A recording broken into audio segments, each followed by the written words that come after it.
Gente, nós do Teatro do Amanhã, quando começando mais um teatro ao vivo, parte dos três programas que nós estamos desenvolvendo nessa pandemia, aí com pessoas incríveis. Eles não conhecem, depois dá uma olhadinha no nosso perfil, no nosso IGTV, no nosso canal do YouTube, que todas as entrevistas estão salvas. E hoje nós estamos recebendo o Luiz Morando, que é uma pessoa incrível, da qual eu estou muito feliz assim, de você ter topado essa conversa, porque né, a gente encerrou o mês do orgulho LGBTQIA+, e nós tivemos algumas lives, né, algumas entrevistas sobre alguns determinados assuntos, e eu acho que esse é fundamental, até porque muita gente desconhece, né, o Paraíso das Maravilhas e algumas histórias peculiares aí de BH. Sim. Então, peço que você se apresente, Luiz, e vamos dar início à nossa conversa. Obrigado por ter topado. Muito obrigado. Bom, obrigado. Boa noite a todas, a todos e a todos, né? Boa noite especial para você, Jonathan, pelo convite que o Teatro do Amanhã fez para eu participar aqui dessa live e para falar sobre esse tema que para mim é muito interessante, é muito importante e que eu acho que é marcante para a história das pessoas LGBTQIA+, aqui de BH. Eu sou professor, né? Na verdade, a minha formação toda é em letras. Eu dou aula de literatura brasileira em um centro universitário aqui da cidade, mas em paralelo eu acabo fazendo, eu desenvolvo essa pesquisa já faz um longo tempo, desde mais ou menos o início dos anos 2000, e é uma pesquisa por meio da qual eu tento desenhar, eu tento retomar, recuperar um pouco das memórias, das identidades e das formas de sociabilidade de pessoas gays ou lésbicas, ou transexuais, ou travestis, que viveram aqui na cidade, aqui em BH. E é daí que vem a história do Paraíso das Maravilhas. É dessa pesquisa que eu desenvolvo e dessa recuperação que eu acabei fazendo com muita sorte e muita felicidade.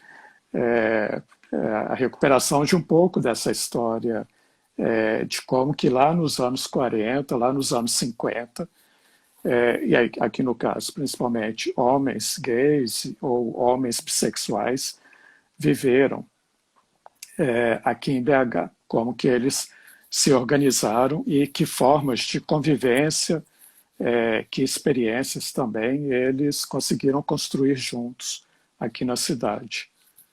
Então, isso não quer dizer que eu não trabalhe, né? Nesse mesmo período, eu trabalho também com a vivência de travestis e de pessoas trans que já existiam, já viviam, já transitavam aqui em BH.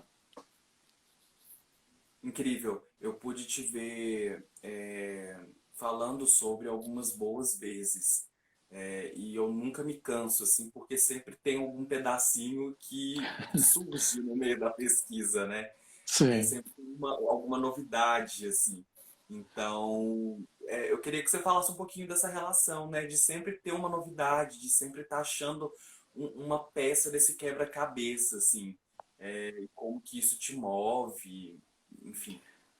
É, trabalhar com memória, trabalhar com passado, a gente sempre parte do princípio de que, claro, a gente não vai conseguir reconstituir tudo, resgatar ou recuperar tudo. E isso não tem como acontecer, né? E isso é até uma ilusão quem parte desse princípio, nesse tipo de trabalho, né? Pelo contrário, é um trabalho onde a gente se depara com muitas lacunas, com muitos buracos, com muitos elementos como se fossem peças de quebra-cabeça, né, com muitas peças que foram perdidas e que não vão ser mesmo recuperadas.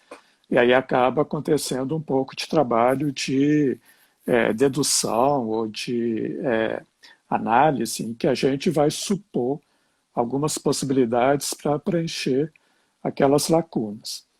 Mas, ao mesmo tempo, esse trabalho, né, e aí já até mesmo adiantando um pouco para esclarecer para quem está trabalhando, para quem está escutando a gente, assistindo a gente, a base da minha pesquisa são jornais, são relatos orais, e aqui, no caso, né, de pessoas que já estão bem avançadas de idade, estão com mais de 65, 70 anos, e também com autos, com peças judiciais dos crimes que aconteceram e que tiveram como vítima, principalmente, pessoas LGBT aqui na cidade.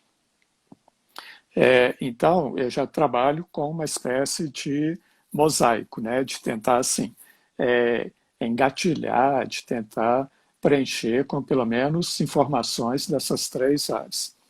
E são três áreas que, claro, não são isentas.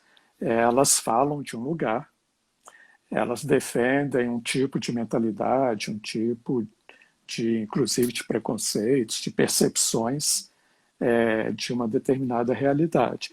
Então, não são discursos totalmente confiáveis. A gente sempre tem que estar com o pé atrás para não embarcar e não endossar, não ficar corroborando o que esses campos discursivos estão falando. A polícia, o campo judicial, os jornalistas, e até mesmo as pessoas que, por meio das suas lembranças, muitas vezes vão falar sobre algo já transformado, já modificado, já alterado pela sua forma de ver as coisas, né? Não só pela sua experiência ao longo do tempo que ela vive, mas da própria mudança dos valores pelas quais ela vai passar, pela própria mudança de mentalidade que ela passa ao longo do tempo. Então, mas ao mesmo tempo, é muito interessante, que muitas vezes eu levantei uma boa parte desse material, por exemplo, por meio de jornais. E muitas vezes eu precisava retornar aos jornais para conferir uma informação. E aí eu me via encontrando coisas, informações que eu não tinha visto antes. Esse processo de ir e vir, de conferir, de, por exemplo, o mês de um determinado ano, quando eu volto para ver aquele mês daquele ano nos jornais, eu já volto com um conjunto de informações já alterados, porque elas já foram misturadas, elas já foram relacionadas a outras informações de outros períodos, e quando eu volto lá naquele outro momento que eu já tinha visto, eu volto com outros olhos, eu volto com uma percepção alterada, e uma informação que eu deixei passar, ela é vista de outra maneira, ela passa a ter outro valor, outra simbologia, inclusive, né? Ela acaba tendo outra interpretação quando eu retorno lá. Então, esse movimento, ele é muito vivo, né? Ele é muito vibrante nesse sentido, porque eu sempre tenho que estar ocupado com em fazer essa revisão. Não só a história, e eu acabo ocupando, embora a minha formação não seja de historiador, mas eu acabo ocupando esse lugar, né? Eu acabo vivendo esse lugar de historiador no sentido de sempre revisar o que eu estou fazendo, as informações que eu estou colhendo, as relações que eu estou operando, e o conjunto, né, esse universo aí, que eu acabo, de uma certa maneira, reconstituindo. Até mesmo com um olhar meu, né, assim, com o atravessamento de um olhar que é meu, e que aí também já está carregado de uma subjetividade, já está carregado de um conjunto de valores, de um conjunto de vivências que certamente estão interagindo, estão influindo aí nesse trabalho com essas identidades, né, de resgatar, de fazer reviver, né, de fazer revitalizar essas identidades. Eu acho seu trabalho assim fenomenal, porque a gente tem uma informação, tem uma memória muito viva do que foi lá fora, né? Do movimento nos Estados Unidos, dos espaços de sociabilidade por lá, das identidades por lá, e você vê um extenso assim conteúdo, um volumoso conteúdo gerado por artistas a partir dessas histórias, a partir dessa memória que se tem. Sim, Aqui no Brasil não, aqui no Brasil é uma incógnita, muitas coisas e muitas figuras e muitos espaços. E eu acho que nós artistas a gente consegue construir trabalhos a partir do momento que existem essas pesquisas já desenvolvidas. Eu acho que eu acho que é um gatilho assim para a criação, né? De peças, de outros tantos projetos que vai reafirmar essas histórias e popularizar essas histórias, essas memórias. É, e o Paraíso das Maravilhas, inclusive, foi tema, né, de um espetáculo que teve pela Companhia foi. que foi incrível, porque eles abordam, né, a questão do assassinato no parque e traz um pouco, né, dessa relação, desse espaço de sociabilidade que tem desdobramento assim, ao longo do tempo. Inclusive, o parque hoje continua sendo um espaço de sociabilidade, mas dentro de um outro lugar, assim. Eu não sei o que você acha também sobre isso, mas dentro da minha perspectiva, eu acho que ele continua sendo, mas né, Sim, de uma outra forma. E é muito legal, porque eu já te vi falando sobre, e esse espaço do Paraíso das Maravilhas é muito antes de 69, é muito antes de Stonewall, né? Então eu fico, sim. nossa, imagina a quantidade de coisas que já existiam naquela época e que simplesmente foi apagado dessa história coletiva, né? Enfim, o que que você acha, o que que você pensa, quais foram as pesquisas em relação ao Paraíso das Maravilhas?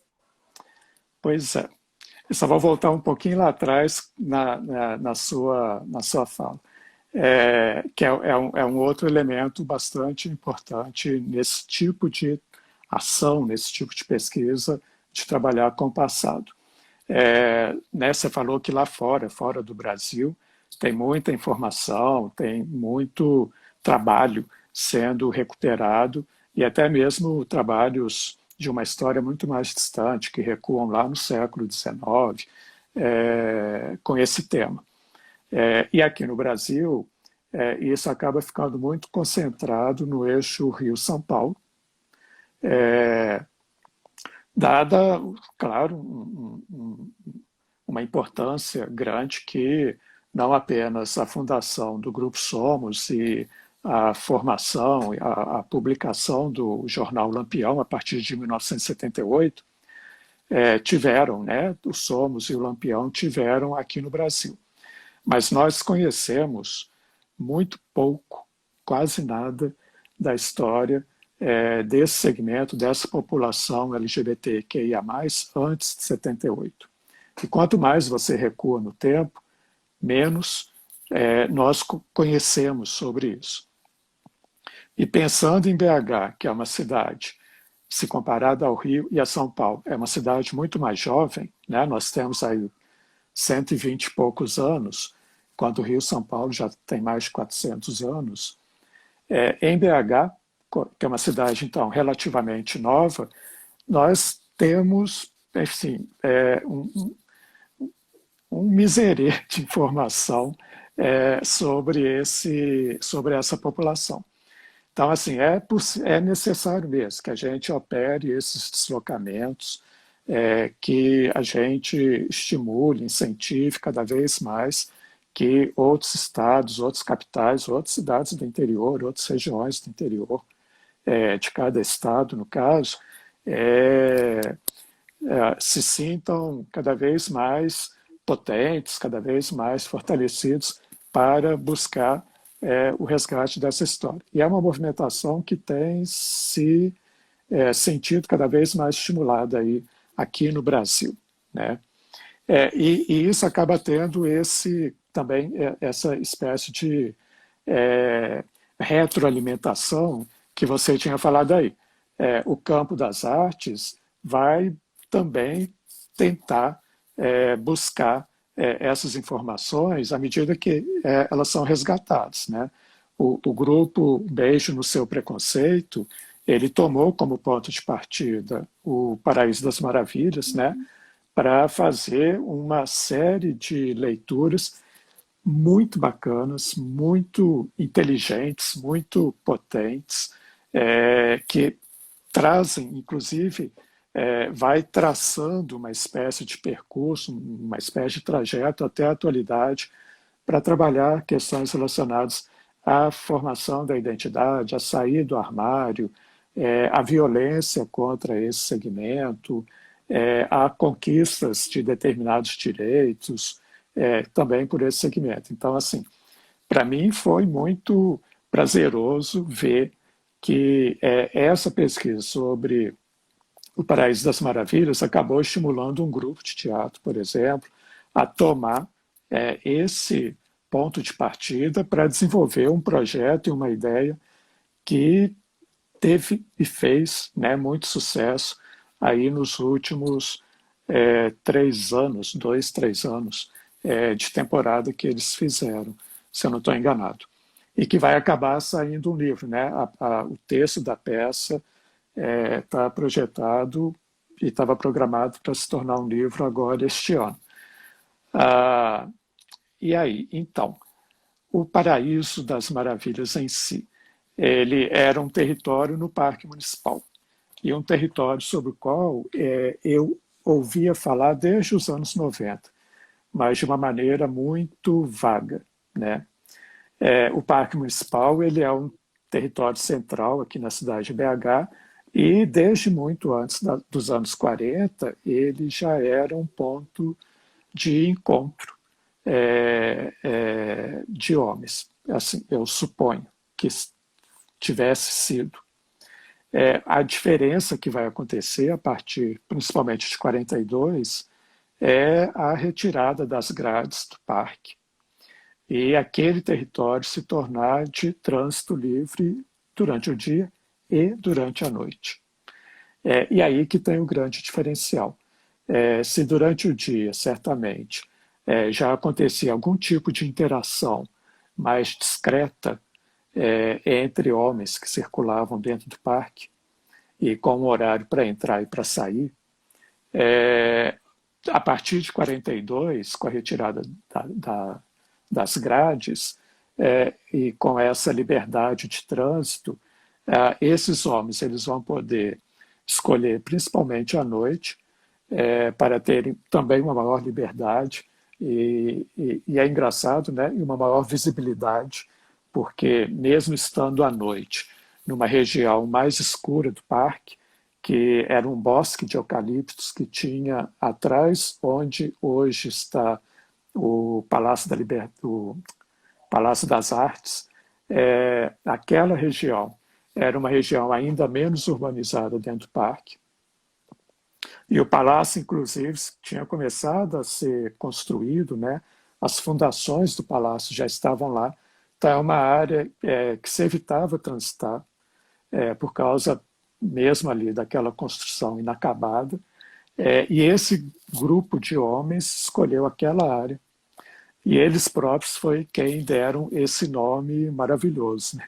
Esse nome muito artístico, muito criativo, né? E um território onde eles se sentiriam como se estivessem no paraíso, compartilhando ali maravilhas entre eles. Então, na virada dos anos 90 para os anos 2000 foi que eu consegui um relato um pouco mais preciso, um pouco mais claro e um ponto de partida para eu ir para os jornais e tentar levantar isso primeiro por meio de jornais, assim. Porque foi uma história muito escandalosa aqui na cidade, né? Dentro dessa área, dentro do Paraíso das Maravilhas, foi descoberto um corpo de um homem morto em 1946. Então, entre 42 e 46, durante esses 4 anos, a convivência desses homens homossexuais foi relativamente tranquila ali no Paraíso. Havia um contraponto, né, que era a violência, e que é algo que a gente nunca consegue escapar, né? A gente nunca consegue eliminar da nossa vida totalmente. Esses homens, eles já eram visados por determinados sujeitos que circulavam também no parque para achacar, extorquir pessoas. E esses homens eram muito visados com relação a isso. Eles conviviam, interagiam dentro,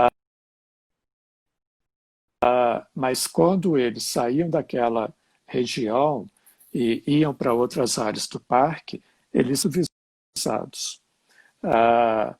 Eles eram cercados, e aí existem vários relatos sobre isso. Eu localizei alguns processos, a partir do processo do crime do parque, que vão acabar apontando essa série de assaltos, agressões físicas, agressões verbais, extorsões e chantagens para tentar retirar dinheiro ou bens, né, de valores que esses homens levavam consigo. Então, assim, era um lugar de prazer, mas um lugar também de risco, porque esses homens acabavam sendo visados. E não era um grupo, vamos dizer assim, não era um grupo muito grande. Foram chamados 13 homossexuais para depor no processo sobre o crime do parque. Então, a gente tem pelo menos 13 homens que circulavam naquela região durante a noite, né, entre 8h30 da noite e meia-noite. Eles não continuavam pela madrugada fora, mas principalmente entre 8h30 da noite e meia-noite, eles circulavam ali, tinham uma interação física, sexual ali mesmo, ou ali eles saíam para pensões ou hotéis, em geral na região da Lagoinha e do Bonfim. E aí depois acho que vale a pena a gente conversar um pouco sobre essas com o Paraíso das Maravilhas, né? Então aqueles homens saíam dali, ou muitas vezes também eles iam para cinemas. Os cinemas daquela época já eram também ponto de interação, principalmente os cinemas que tinham 2 andares, né, que tinham mezanino, balcão, como o Metrópole, o Cine Brasil, qual mais? O Cine, na própria região da Lagoinha já existia o Cine São Geraldo e o Cine Mauá, que também serviam como espaço de interação afetiva, erótica, sexual entre esses homens. Então, assim, é muito interessante pensar que é numa região bem central da cidade. E, na verdade, o lazer em BH, nessa época, estava concentrado ali, nessa área, naquele hipercentro. Mas é bem interessante pensar que numa área central você tinha essa espécie de sobreposição de espaços, né? O Parque Municipal como um espaço, vamos dizer assim, familiar, durante o dia, né? De lazer familiar, de descanso, de tranquilidade. Durante o dia já aconteciam, como eu falei, discretamente, essas interações, mas à noite havia essa sobreposição. Se transformava numa espécie de espaço de prazer erótico, propriamente dito. Luiz, eu queria saber um pouco do seu ponto de vista, assim, com relação à importância que o espaço teve para a comunidade LGBTIA+, que naquela época não tinha todas essas letras, mas qual a contribuição que esse espaço deu, né, para o fortalecimento de outros lugares, ou, enfim, do encontro dessas pessoas e desdobramentos na cidade? É, qual foi o impacto assim, que você consegue perceber? Olha, a partir dos anos 60 foi que eu localizei os primeiros locais, os primeiros estabelecimentos comerciais exclusivamente de frequência LGBT na cidade. Ah, um bar na galeria, né, do edifício Maleta, uma boate no Nova Suíça, isso em 63, 64. Já havia um bar de duas mulheres lésbicas, chamado Assírio, era um bar-restaurante, isso em 61, 62, mas não era de frequência exclusiva desse segmento. Então, anterior a isso, anterior a essa virada dos anos 50 para 60, o Parque Municipal era o território de grande interação, de grande interatividade para esse segmento. De um lado, o Parque Municipal e do outro, a zona de Meretrício. Acabava funcionando também com esse, com esse sentido, né, com esse papel. O Parque Municipal foi muito importante para não apenas servir como esse local de interatividade, mas também como local de planejamento, assim, como local de encontro e de perspectiva de futuro. Eu estou dizendo isso nesse sentido, assim, e já pensando com o que vai acontecer bem lá na frente, na virada dos anos 70 e 80. O Parque Municipal ele tem uma longa vida nesse sentido. No final dos anos 50, em 1958, 59, o Parque Municipal ele já era ponto de encontro daquilo que a polícia chamava de jovens afeminados, e que fica ambíguo se são adolescentes gays mais afeminados ou se são travestis ou pessoas que já têm essa identidade de gênero em formação e que se encontram no Parque Municipal. Em 58 teve uma batida policial no Parque Municipal que visou, né, uma batida de policiais da Delegacia de Menores que visou justamente um grupo de menores afeminados que frequentava o parque. E que frequentava o parque no começo da noite. E que usava algumas alamedas do parque para ensaio de desfile que eles faziam como concurso de Miss ou como ensaio para concursos de Miss. Isso é interessante porque tem uma matéria de 1959 em que aqui em BH, né, do Diário da Tarde, que anuncia que a polícia havia impedido a realização de baile dos enxutos aqui em BH. Os bailes dos enxutos era um baile de carnaval que acontecia no Rio desde o final dos anos 40, e que era um baile promovido principalmente pelas travestis, e aonde acontecia um concurso de fantasias com as travestis. O baile era aberto à população, principalmente a população simpatizante, a classe artística principalmente, mas a participação de travestis era grande, era massiva, e o concurso era restrito às travestis. Então já houve uma tentativa em 59 de realizar um baile dos enxutos aqui.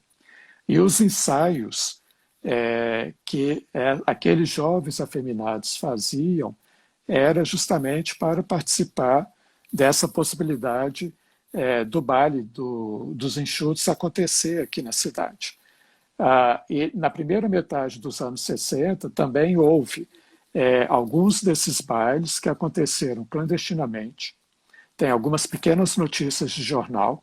A polícia não conseguiu impedir porque o endereço onde iria acontecer não foi divulgado justamente para que acontecesse, para que se conseguisse, né, realizar esses encontros e sem nenhum constrangimento policial. Então, o Parque Municipal ele já tem essa importância, que era ali que as pessoas podiam se encontrar de uma maneira mais livre, podiam trocar ideias, podiam planejar festas, encontros, concursos, desfiles, aonde que eles fossem se realizar. E aí, dando aquele salto que eu falei ali atrás, na virada dos anos 70 para 80, foi no parque em que um grupo de homens, aí, já adultos, se reunia, homens e mulheres, adultos, gays, se reuniam para tentar criar aquele que seria a primeira ONG gay aqui da cidade. Um grupo que existiu informalmente durante quase um ano e que se chamava Terceiro Ato. O Terceiro Ato, os membros, os integrantes do Terceiro Ato, se reuniam no Parque Municipal para discutir as estratégias para sensibilizar a população que frequentava bares e boates gays, lésbicas e travestis, né? E esse grupo ele funcionou praticamente durante um ano, de maneira informal, mas fazendo seus encontros, suas reuniões ao ar livre dentro do parque. Então, olha que bacana, assim, desde o final dos anos 40, o parque ele tem essa importância simbólica de ser local de encontro, de vivência, de experiência, de trocas, seja lá de que natureza forem, mas de trocas por essa comunidade LGBTQIA+, aqui na cidade. E aí tem diversos outros casos, diversas outras histórias que acabam envolvendo o parque, inclusive histórias tristes. Outro crime que aconteceu nos anos 60, com motivação homerótica, motivação passional e homerótica. Mas também, ao longo dos anos 60, as travestis circulam com muito mais liberdade se comparado à década anterior. As travestis circulam nos anos 60, principalmente à noite, no Parque Municipal. E daí também, nos anos 70, elas vão continuar a marcar essa presença dentro do parque, né? Então, hoje, a forma de sociabilidade LGBTQIA+, ela é mais reduzida se comparado aos tempos anteriores, mas ela continua permanecendo. Ela continua existindo ali naquela região do parque, mesmo com o gradeamento, no horário que o parque está franqueado ao público, aquela população continua circulando ali. E ainda tem uma outra, eu acabei de lembrar aqui de uma outra coisa, os primeiros concursos públicos de Miss Travesti aqui em BH aconteceram a partir de 66. E já com aquela experiência concentrada, né, acumulada, daqueles concursos que eram feitos de maneira, entre aspas, clandestina, ou seja, sem divulgação pública, com medo de batida policial, nas casas de algumas delas, ou em alguns locais que aceitavam realizar aquelas atividades, né? Então, o parque realmente, sem dúvida, ele deveria receber ele já, me parece que ele já é tombado, né? Não tem mais como afetar o parque, mas ele deveria receber uma espécie de homenagem maior por parte da comunidade LGBTQIA+, aqui de BH. Super, eu acho que deveria ter uma placa informando todas essas histórias, né, da importância que ele tem para a cidade. E eu acho que esse ao vivo, que esse encontro que a gente está fazendo, é mais uma forma de tentar fazer com que essa informação, com que essa memória circule, se popularize, para as pessoas é, formarem aí, né, esse pedido, sim, essa vontade, esse desejo de ali ter um lugar que conte um pouco dessa história, seja em forma de memorial, seja uma placa, enfim, mas que todo mundo tenha noção desse patrimônio, né, para a nossa sim. população. Gente, quem quiser fazer algumas perguntas ou colocar algumas questões, pode ir fazendo, colocando, que a gente vai lendo ao longo da conversa. O Flávio colocou aqui sobre o livro, né? Tem o livro, e você, eu lembro que você tinha comentado ainda esse ano que estava no processo de escrita, do livro de cintura fina. Como que é esse processo Isso. de todas essas informações, assim? É trabalhoso e é prazeroso. É, os dois ao mesmo tempo. Assim, o livro sobre o crime do parque, né, que se chama Em homenagem ao Paraíso das Maravilhas, eu intitulei o livro como Paraíso das Maravilhas. Assim, eu acho que esse nome é tão fabuloso que não tem como escapar, não teria como escapar dele ao escrever sobre o crime do parque. E foi, sobre o crime do parque foram 4 anos de pesquisa assim constante e de escrita.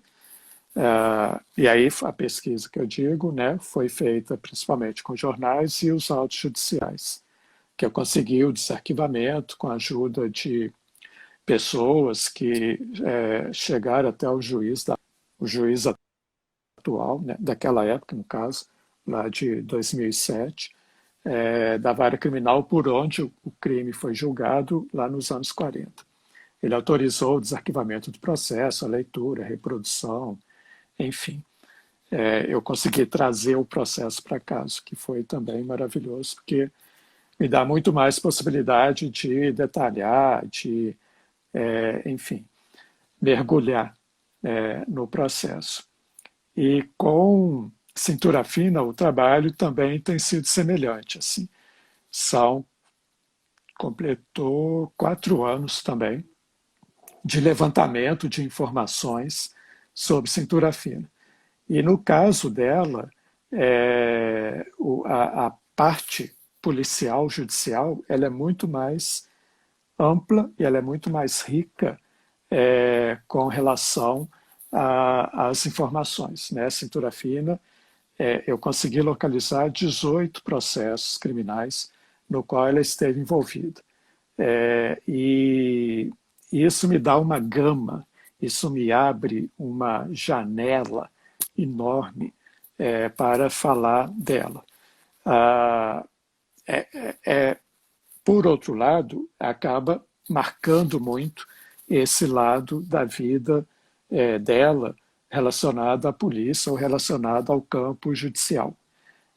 E acaba me faltando detalhes, e esse é um problema também, quando a gente olha para o passado e se dedica a trabalhar com essas questões, vamos dizer assim, é, da recuperação da memória de pessoas que estiveram à margem, na margem da margem, na borda da margem, sabe? Esse que é o caso dessas travestis, por exemplo, como Cintura Fina e como diversas outras que eu acabei descobrindo, principalmente por causa dos jornais, das notícias nas páginas policiais dos jornais.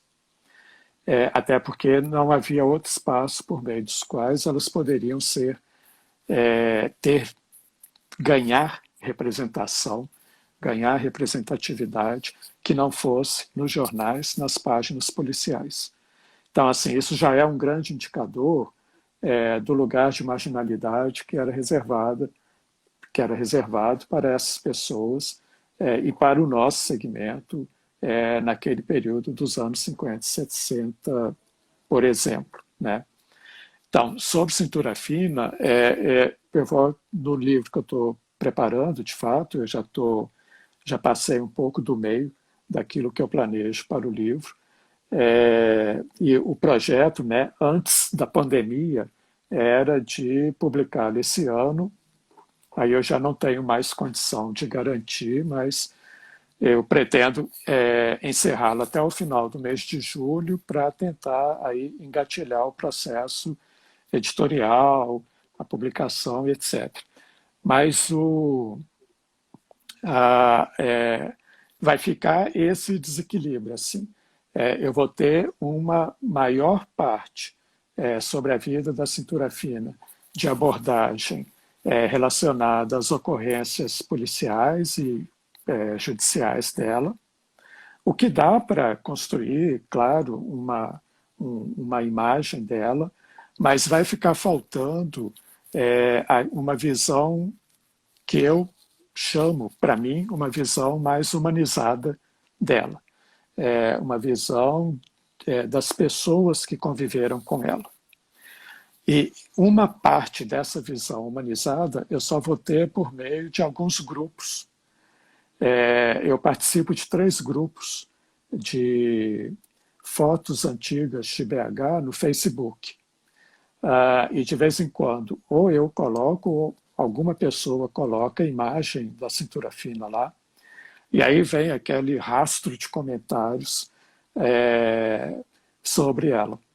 Então, muitas vezes são pessoas antigas, pessoas mais velhas, ou policiais também mais velhos, que colocam mensagens, comentários, deixam comentários ali, falando de como que era a convivência, como que eles viam cintura fina no dia a dia.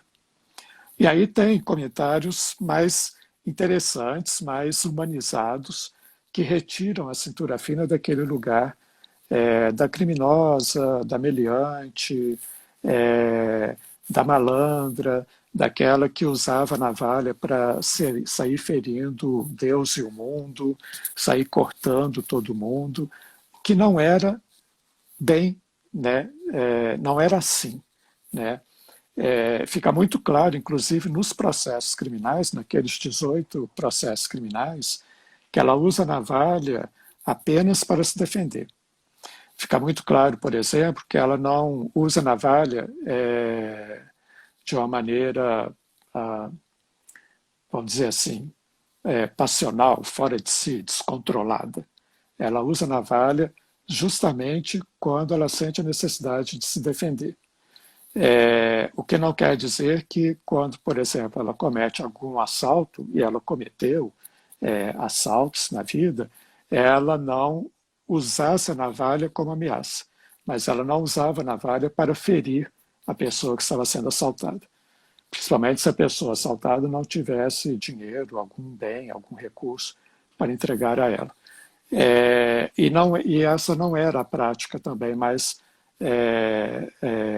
vamos dizer, mais corrente dela, de cometer assaltos ou roubos. Né?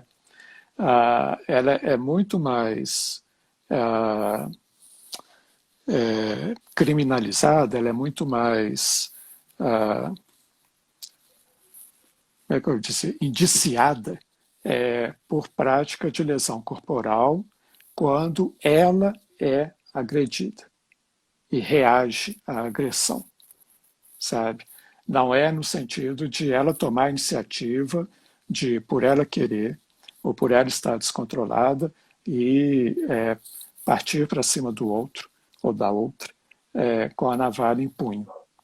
Ela sempre é agredida primeiro, e agredida mesmo fisicamente, né, para reagir usando a navalha como meio de defesa. E daí a gente tem essa lenda, né, de que ela jogava a navalha com elástico, enfim, utilizando aquela técnica que era muito comum e que a Madame Satã, ou pelo menos é muito atribuída a Madame Satã no Rio, a técnica de utilizar a navalha amarrada a um elástico, a um fio de nylon ou a um fio de pano. A navalha vai aberta, fere a pessoa e volta fechada na mão de cintura.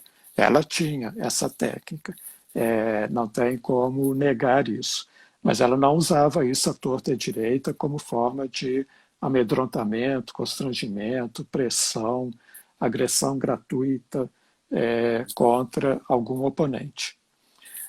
E aí, aproveitando que eu estou falando dela, é bacana também marcar uma coisa que eu acredito que a população não saiba, O primeiro processo criminal que ela sofre em 1953, aqui em BH, foi um processo injusto no sentido de que ela não foi a autora do crime atribuído a ela naquele processo.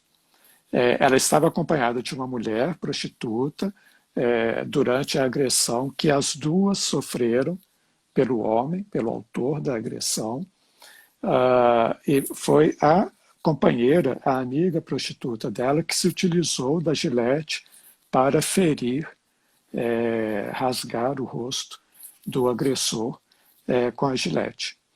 A cintura fina foi presa, acusada desse ferimento.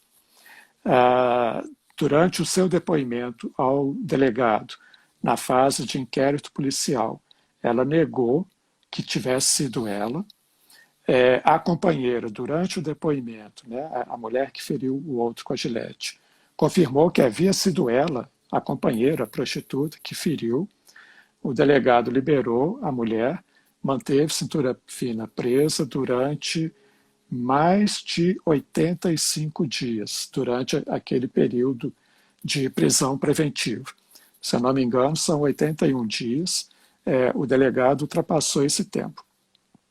Na fase de ação criminal, o juiz, o promotor de justiça, pediu a cariação, porque havia essa contradição no inquérito policial. O promotor de justiça pediu a cariação entre a cintura fina e a prostituta.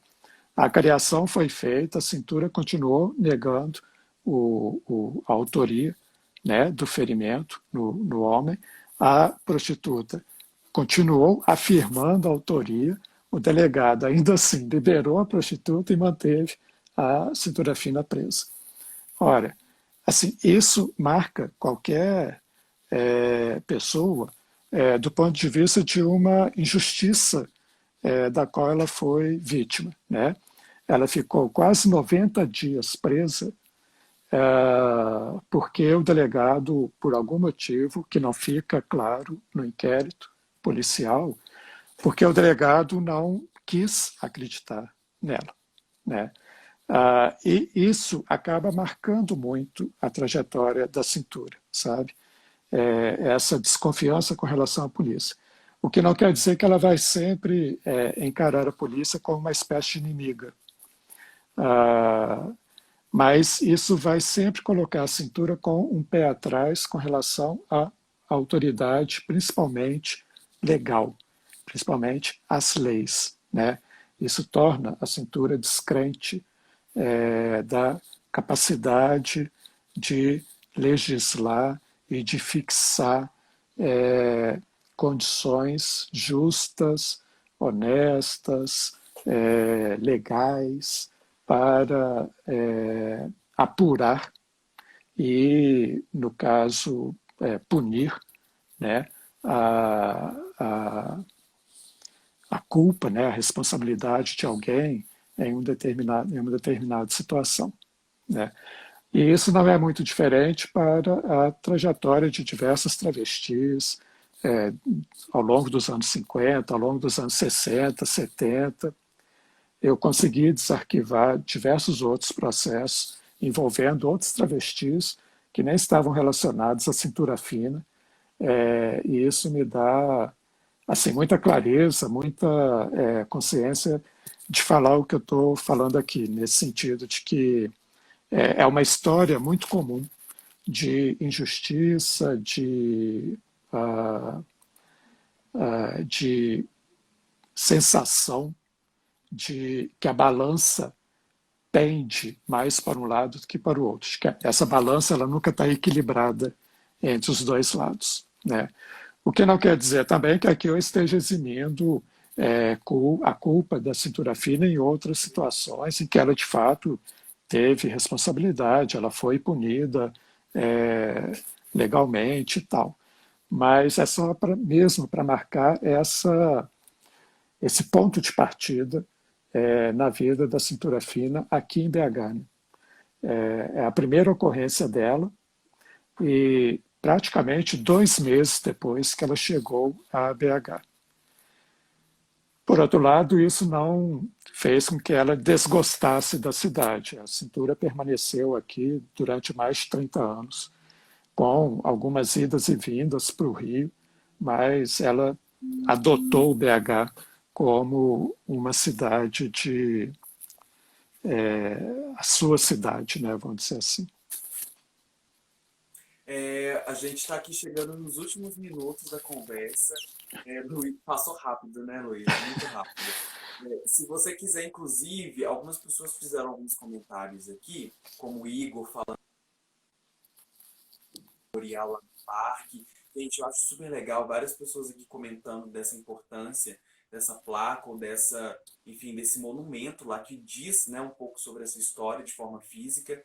É Sim, importante ter esse tempo, né, para a gente se articular, trocar informações, para quando as coisas, né, retornarem, assim, a gente poder apresentar, né, um projeto de realmente ter um espaço físico lá retornando com essas memórias e tudo mais. Enfim, eu tem acho alguns. que vale a pena. E eu queria muito te perguntar se você topa da gente encerrar essa live e começar outra, só para você ter um momento, assim, para poder encerrar o seu raciocínio. O que que você acha? Pode ser sim. Para Estou não com ficar muito tempo corrido e não livre ter que se aqui. cortar. Tá ok. Aí eu vou tentar ler mais alguns comentários, porque na Tá, próxima live que a gente abrir, não tem como de revisitar esses comentários, né? Aí o tá. Flávio fala dessa Teatro da Manhã tem de fazer uma peça sobre cintura fina, hein? Ó, gente, a gente tá aqui assim, só esperando o livro do Luiz para poder ler e quem sabe, imagina. Eu acho que seria incrível. Eu acho também essa parceria. É, é, Aí a Rita, ela coloca, Luiz, boa noite. Você pensa em incluir ao menos alguns desses comentários no seu livro?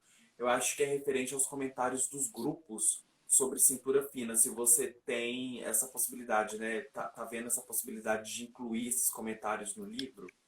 Sim, vai ter um anexo só para reproduzir esses comentários, mantendo a identidade oculta, né, das pessoas que fizeram os comentários, mas eu já planejei, vai ter um anexo para reproduzir esses comentários, para a gente ter essa espécie de contraponto, essa espécie de outro olhar sobre a cintura fina. Gente, então nós vamos fazer isso. A gente vai encerrar essa live, iniciar outra, para a gente ter esse tempo de encerrar com, né, o raciocínio. Agradeço todas as pessoas que participaram dessa e estou esperando vocês na próxima. Agorinha, gente, coisa de 2 minutos. Vou encerrar aqui. Até.